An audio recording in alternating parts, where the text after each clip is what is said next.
Hey everybody, what's up? It is Joel and welcome back to Gabbing with the Guru. Today I am beyond thrilled to have one of my all-time favorite musicians here with me. The man has written more songs than just about anybody I can possibly think of. He is, of course, San Diego's own 98-pounder recording artist, Steve Poltz. Thank you. Hi, Steve. How's it going? It's going great. Thank you for coming in. Thank you. I was excited to do this.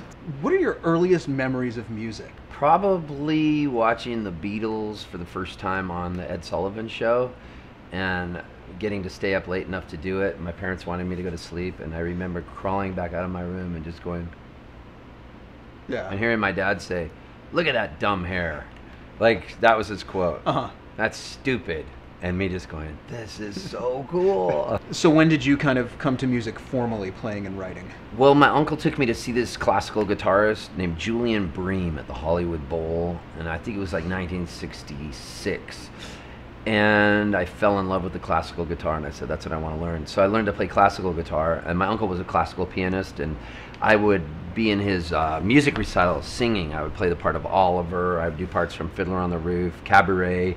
So I grew up around sort of theater, dramatic theater, music, classical music, and art. When did the shift start kind of away from classical to the style you have now? Well, like I said, the first memory was the Beatles. Sure. So it wasn't just classical, it was definitely pop. And I remember jumping rope to the Jackson 5 singing ABC. You know, that was just, and to this day, that's such a good song, yeah, you know, and all those early Jackson 5 songs and Stevie Wonder. And then I was just glued to the radio, and the radio used to scare me, and I would hear songs on the radio, and they were so fascinating, and especially song by the Small Faces, Itchy Coo Park, scared me. That was one song in particular that really scared me, because in the song they say, we can skip out school. Won't that be cool? What will we do there? We'll get high. So here's these people talking about skipping school and getting high. And I'm 7 years old. Itchy Coo Park is on. And then also, hey, little girl, I'm the friendly stranger in the black sedan. Won't you hop inside my car? That song scared the hell out of me. I'm your vehicle, baby. I'll take you anywhere you want to go. Or fire to guard your... All these songs were on, and Jimi Hendrix and O.D., Janis Joplin died, and I just was thinking, man, everybody's dying. Here we are in Vietnam. There was a body count going on of people over there, and Walter Cronkite was our trusted news source, and we would watch him at night. And so all of that is part and parcel of who I am, the classical, the music that scared me, and the theater. So how did that, when did you first start kind of playing in bands and stuff like that? Not for a long time. I always just played classical guitar solo, and I took lessons every week. My parents would pay for it as long as I practiced an hour a day, which I did religiously. And at first, I fought them along the way, tooth and nail, but then I got really into practicing, and it became just my Zen moment. I didn't even realize what it was, but it was so beautiful to me to just sit there and play guitar, and when I was done, I'd be so happy, because I'd get lost in a passage. I'd be sight reading some really hard passage by Bach or by Fernando Caroli or whoever wrote the piece, and I learned how to practice measure by measure and slowing down the metronome. And I would have the metronome set. My teacher was a taskmaster. And, you know, if I didn't have that lesson prepared, I would be in trouble. So I would have to work on what was due, and I learned to sort of work under deadlines. And that was when I first learned I could really slack off during the week, and then I learned how to cram for things, which I still apply to this day. I'm better when I'm down to the last waning 24 hours to get something done. So were the Rugburns your first formal band then? Yeah, you know, that's so funny, because in high school I wasn't in a garage band. I secretly played classical guitar. By the time I got to high school, I was on the wrestling team, and I was really I ran cross country, and I did wrestling, and I was in theater. So I would keep theater quiet away from the wrestling team, because they would think, as you do, you know, they would not think that was cool that I was in plays. And then I kept classical guitar away from everybody, because it was not cool at all. Everybody was into Black Sabbath by then, and the metal years. And I hated metal music. Like, it was so noisy to me, and it was because my ears were really used to playing classical guitar and playing this music that was just totally different. Not that metal or everything it has its place, obviously, but like, I didn't like Led Zeppelin. I didn't like the Rolling Stones. They're miles away from classical at that point. The Rolling Stones scared me, like Mick Jagger, that whole the Satanic Majesties and all that. It scared me, Altamont. I didn't want anything to do with that. Sure. I liked the Beatles because the Beatles were sweet. They were singing about love. They had melodies. But if they say you were either a Beatles or a Stones guy. Sure. Now I love the Stones. I mean, as I got older, but when I was younger, that music scared me. And when I went to college, I started the Rugburns. But the funny thing is that nobody knows is the Rugburns, we were a classical guitar duo. I was playing classical guitar in a hallway at school because they had these beautiful hallways. I went to University of San Diego, which was this Catholic university, and they had these beautiful tiled hallways with arches, Spanish-style architecture. And I would sit in there because it would have the best echo, and I would play classical guitar. And Rob Driscoll was walking by one day, and he said, "Oh, I play classical guitar too. My name's Rob." And I said, "Oh, we should learn a duet," because I love classical guitar duets together because the pieces there's descants going on where the main piece is going on, and they're genius. The way the pieces are written, the people that wrote these, oh my gosh, what they put into that. And so we would play these really technical songs that were classical guitar duets. And then he said, "I like the Beatles." I said, "So do I." And so I said, "Let's play." And he said, "We should play on the streets for money." So we started playing for Passing Change down in San Diego. And we learned a Beatles medley, and our first gig was at a place called O'Hungry's that had yard-long beers, and it was like 1982. And I remember our very first gig, they hired us finally. They saw us playing on the streets. They said, "Okay, we'll hire you guys." We were so nervous. And we got up on stage. It was the first time we ever played in a PA with mics. And we played, and they said, "You guys can each get free beer." And I got completely hammered and took my guitar, picked it up, boom, and it knocked into the beacon of beer and it broke it, and they charged us because it knocked over Rob's too. I broke two of them, and they charged us like $60, so we owed them money after our first gig. I remember I had to pay them $12 because they were paying us like $45 or something, whatever. And whatever they paid us, I still owed them money on top of what they paid us. So it was rather inauspicious beginnings. So then when did you start playing your own music in shows? It took a while. I had one song that was an original, and we got a gig out, and the song was called the Blarney Stone Blues. And it was like this phony Irish accent song, which at the time I just thought was like, I'm never going to write a song this good again, is what I thought. And it scared me because I had that song, and then I wrote another one called the Terminal Lifetime Blues. Blarney Stone Blues, Terminal Lifetime Blues. Blarney Stone Blues sounded Irish, but it had a blues middle section. And then the Terminal Lifetime Blues was right after there was this scare with Tylenol, where these Tylenol capsules were poisoning people. And so I had this great line, and it was my first lesson. Don't put anything too topical in a song because the song it has a shelf life. Yeah. And it was like, when I wrote it, it was right after it happened. I said, I just invested all my money in Tylenol, and the audience would go, yeah. I remember just thinking, I wanted that instant gratification from the audience, but I learned this lesson as well that, yeah, you can get a laugh out of it, which is cool, and topical stuff is funny, but it's got a short shelf life. Sure. That was where we first got comparisons to the Smothers Brothers. Because I was Tommy Smothers and he was Dickie Smothers, always disapproving of what I was doing. So then that theatrical element from your youth was really present very early on in your music. Early on. Yeah, I wanted it to be theatrical and big. And the one thing I noticed, though, is from our very first gigs, they would get packed. The word spread fast. And this is what I've always held on to my whole life. If you play music, your best indicator and your best litmus test is an audience showing up and are they digging it? Because if they're not after a while, you got to redirect what you're doing, go back in and woodshed, or go write new songs, or do something that's going to gain. I mean, if you want an audience, obviously maybe you don't want one, and that's cool too. There's people that just want to, make really their kind of music that nobody's ever going to get into, but it feeds their soul. There's no rules. It's just, for me, what I noticed what we were doing immediately garnered an audience, but it was never an audience meant for massive fame. What I've come to peace with is that it was never meant for massive fame. And that used to bother me because I think, why isn't it getting bigger? It almost seemed like it was attracting certain kind of people that were into that kind of music. And the one thing I've learned is fans of music, whether I play England, Australia, Ireland, Scotland, Wales, up in Canada, the US, even Singapore, all these fans that come to my shows would love each other. And they've gotten to know each other, and they're all similar. They're a little bit left of center and a little bit quirky, and that has been the constant thread. And that's always the interesting thing I found about everything you write, is that you're able to kind of have this very unique sense of humor, but at the same time, you can break someone's heart in the exact same song. Are you conscious of that when you're writing the lyrics, that you're able to find that balance, or does it just kind of It's just natural. It's just what the way I write. I don't know why. Like I did a song at the living room the other night called "I Want All My Friends to Be Happy." It's my new favorite song. And I had just written that, and that's an example of like funny and it can make your heart. And I don't know. I just naturally have, over the years as I've written, it's kind of come out of me. That's what I've gravitated towards. With your lyrics, you seem to be constantly writing.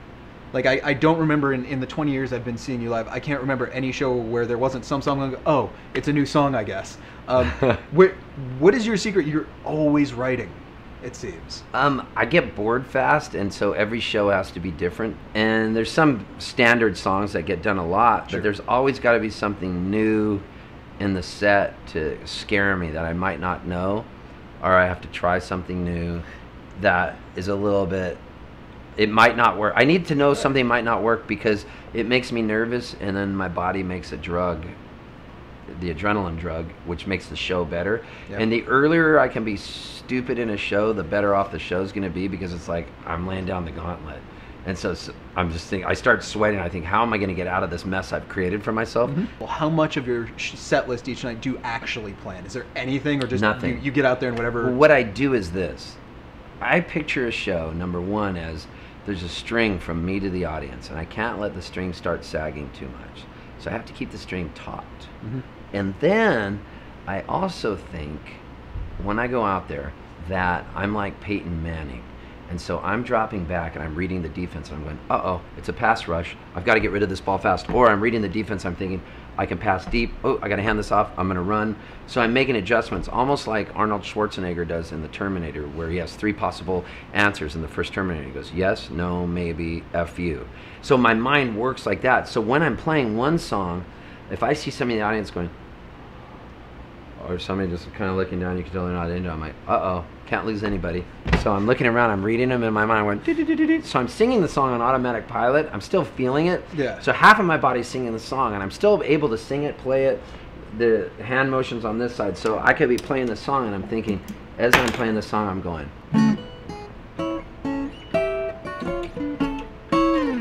So I'm looking up, and I'm going, and I see a guy go, and I'm going, I'm on the mend, I'll be around to see if you would like a chance for love. And then I'm going, you know what would be a good story next time?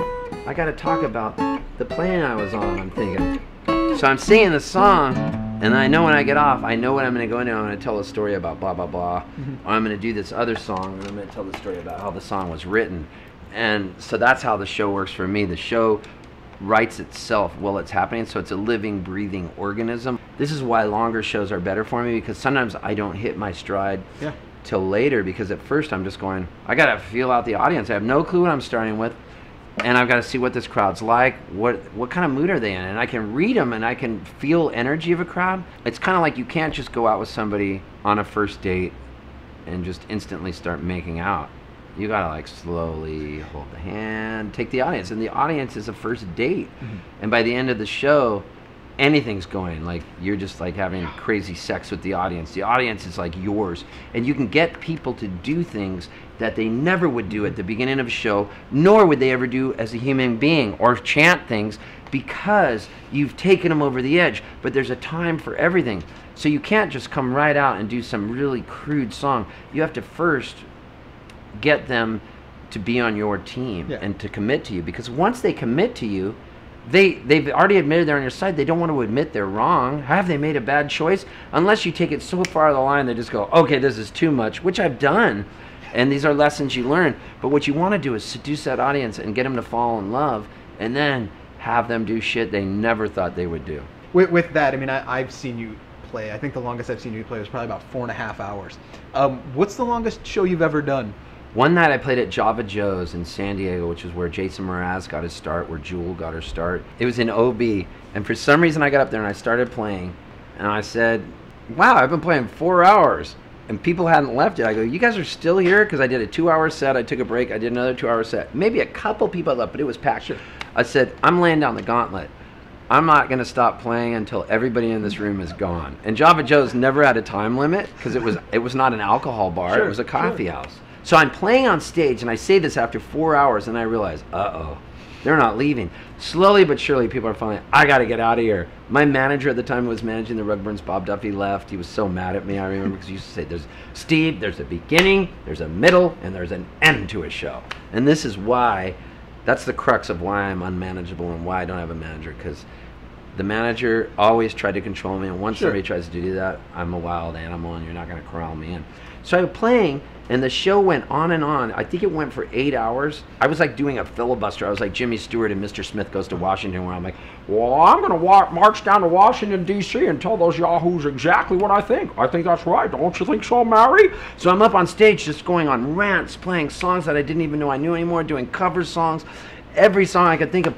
Finally, there's only 5 people left in the audience, and I swear to you, it's like 5 in the morning, 6 in the morning. The sun's coming up. The paper guy's coming by throwing the papers around. And finally, the other people got up and left. And there was one person left. He goes, I'm not leaving. So I kept playing. I was getting so tired. My knees were weak. And finally, he fell asleep in the show. And I go, but if you fall asleep, the show's over. He finally fell asleep, was out and snoring. And I'll never forget, I threw my guitar down. And Java Joe was still up laughing so hard. And I ran circles around the guy, which I wish somebody had filmed, singing We Are the Champions with my arms around my head. So with moments like that and how much I've seen you over there, do you have any grasp on how many songs you've written? No. I'm not good at record keeping. Yeah. I leave that for anybody else. Like when I was doing Answering Machine, that album wouldn't have existed if it weren't for Ted Terrace from Scamorama Records in San Diego, who had put out a band called The Dragons. He had taped my messages, and I didn't even know he was taping them back when we used to have an answering machine, a regular phone, and it had an answering machine with a tape, analog tape that was 45 seconds. So you'd have to be able to tell them what you're going to tell them, and tell them what you told them. You'd have your whole thesis statement on the little micro cassette, of which I would hold the phone between my knees like this in the hotel room, and I would have my guitar like this, and I'd have to go, I bought some Twinkies. I bought some ding-dongs. I bought some ho-hos and some powdered sugar donuts. I poured some sugar in my Pepsi. I had 7 cups of coffee with some fudge. I ate a Snickers bar. I ate Almond Joy. I poured some sugar on a Milky Way and ate it. And now I'm driving on the freeway. And if you cut me off, I think I'm gonna kill you. Yeah, kill you. I pulled a booger out of my nose. I poured some sugar on the booger and I ate it. I'm eating sugar boogers. Yeah, sugar kill you. Sugar's good. Beep. And it would have to be 45 seconds to get inside. I go, I have to speed it up because sometimes the tape would end. So I would sometimes do like 16 takes in my boxers, no shirt on, in a hotel room on the road with the Rugburns going, you know, leave me alone or I've got to make this song. Yeah. So every day I would make up a song, and then sometimes those songs would turn into full songs. But if I'm not creating, I feel like dead. Like creation is what keeps me, it feeds my spirit and keeps my energy and my soul young and youthful and makes me want to run around and be nuts. Like 1, 2, 3, 4.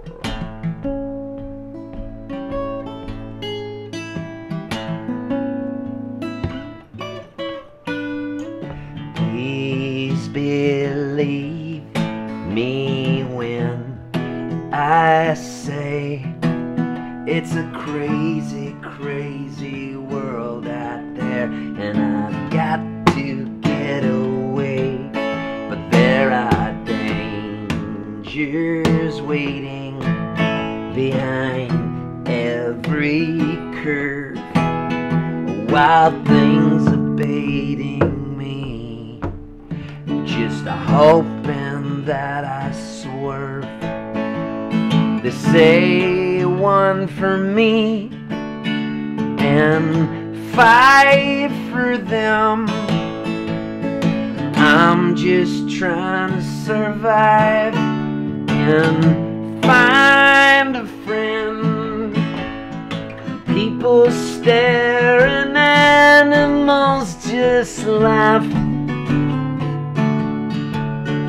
It's the solitary life of the lonely giraffe.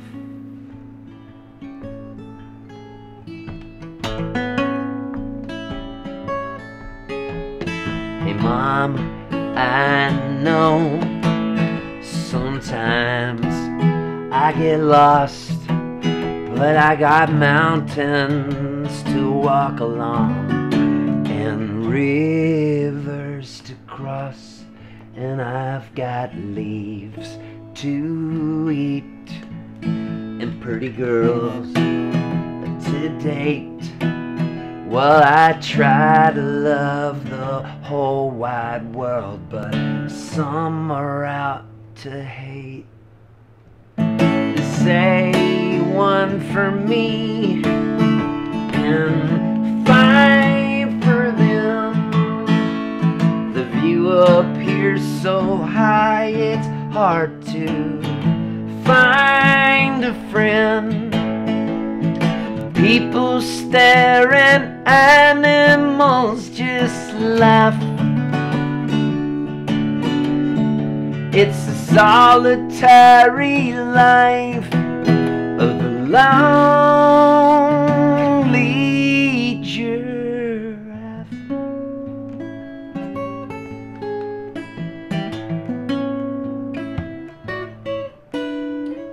It could be hold some of the nights. I could be wrong and you could be right, and I'll say my prayers, and if it's okay, I'll use what you taught me to guide my way.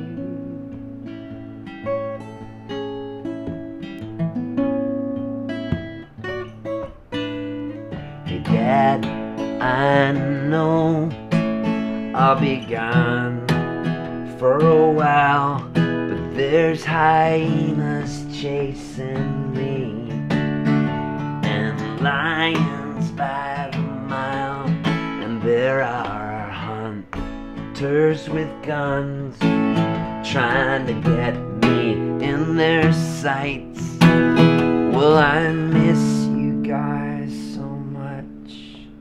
I'll be home one of these nights.